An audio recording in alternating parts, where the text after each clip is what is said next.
Le 8 août 2021, la famille Ruth était en route pour ses vacances annuelles du camping à Mid Beach en Caroline du Sud. Comme toujours, ils ont prié avant de prendre la route. Nous prions pour le voyage. Que nous soyons un témoignage audacieux pour tous ceux que nous rencontrons pendant que nous sommes en route et en vacances. Près de 2 heures après le début du voyage, ils s'arrêtèrent pour faire le plein et manger quelque chose. Le père, Mike, et leur fille aînée restèrent à la station-service, tandis que la mère, Paris, entreprit de traverser un carrefour très fréquenté avec ses plus jeunes enfants. Après avoir traversé les 2 premières voies en toute sécurité, Paris et Calais s'arrêtèrent lorsqu'ils s'aperçurent des véhicules venant en sens inverse. En revanche, Fisher ne regarda pas et se retrouva face à une voiture qui arrivait en sens inverse. J'ai vu ce qui allait se passer et j'ai dit « Fisher, regarde à droite !» Il a été projeté en l'air et s'est effondré à terre, la tête la première. La toute première chose qui m'a traversé l'esprit, c'est que je venais de voir mon fils mourir sous mes yeux. Affolé, Paris appela les secours. Entre-temps, Mike et Rebecca étaient arrivés à leur côté. J'ai immédiatement pensé au pire. À quoi allait-il ressembler? Pourrais-je à nouveau lui parler? Il souffrait terriblement et il pleurait. C'est à cet instant que l'on se rend compte que personne d'autre que Dieu ne peut nous aider. J'ai prié et supplié Dieu de lui laisser la vie sauve et je l'ai imploré de ne pas me l'enlever.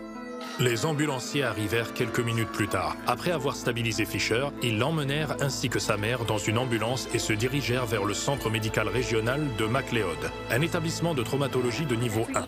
Entre-temps, les amis, la famille et l'église avaient été appelés à prier pour Fisher. Je voulais lui faire savoir que beaucoup de gens priaient pour lui. Je tenais également absolument à dire à Fisher que je l'aimais. Aux urgences, les médecins craignaient surtout qu'il n'ait subi de graves lésions cérébrales. Nous avons attendu les résultats des tests. C'était un temps d'attente angoissant. Enfin, les résultats. À l'exception d'une légère commotion cérébrale, d'échymoses et d'égratignures, Fisher s'en sortait bien. Il n'avait aucun os cassé, pas de fracture du crâne, pas d'hémorragie cérébrale. Le scanner n'a révélé aucun problème. Je ne remercierai jamais assez Dieu de nous avoir permis d'être tous ensemble et que Fisher soit encore parmi nous. J'ai commencé à penser à la bonté de Dieu dans notre vie. Toute la gloire, tout le mérite, tout lui revenait. 7 heures plus tard, Fisher put quitter l'hôpital. Bien que couvert de bandages, souffrant un peu et un peu dans le brouillard, il put, avec sa famille, poursuivre ses vacances après quelques jours de repos. Fisher s'adonna à toutes les activités qu'il aimait. Il est même allé nager. J'ai réalisé à quel point cela aurait pu être pire et de quoi j'avais été protégée. J'ai remercié Dieu d'être en vie et d'avoir pu tout de même partir en vacances. En le regardant, je n'arrêtais pas de repenser à la bonté de Dieu. Car il y avait tant de choses qui ont dû être alignées pour qu'il puisse se tenir là, comme il le faisait. Depuis, Fisher est complètement guéri et ne garde aucune séquelle de la commotion cérébrale. Les rapports de police concluront plus tard que la voiture roulait à près de 50 km/h et qu'il a été projeté à 5 mètres dans les airs avant d'atterrir sur la tête. Les médecins ont dit que sa survie a été un miracle. La prière a certainement joué un rôle dans le fait que j'aille bien. Si vous priez et que vous êtes sincère à propos de ce pourquoi vous priez, vous recevrez une réponse. Nous mettons Dieu dans une boîte et si nous lui faisons confiance et remettons notre vie entre ses mains, il nous bénira.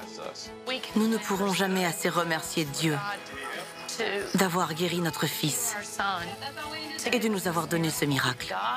Dieu est fidèle et il est digne de confiance. Devant ces miracles époustouflants, on a envie de chanter le cantique qui dit « Le Dieu de l'impossible ». Les amis, c'est ainsi que Jésus-Christ opère dans la vie de ceux qui lui font confiance. Parce qu'il a bien dit que ce qui est impossible aux hommes, comme aux docteurs, est possible à Dieu.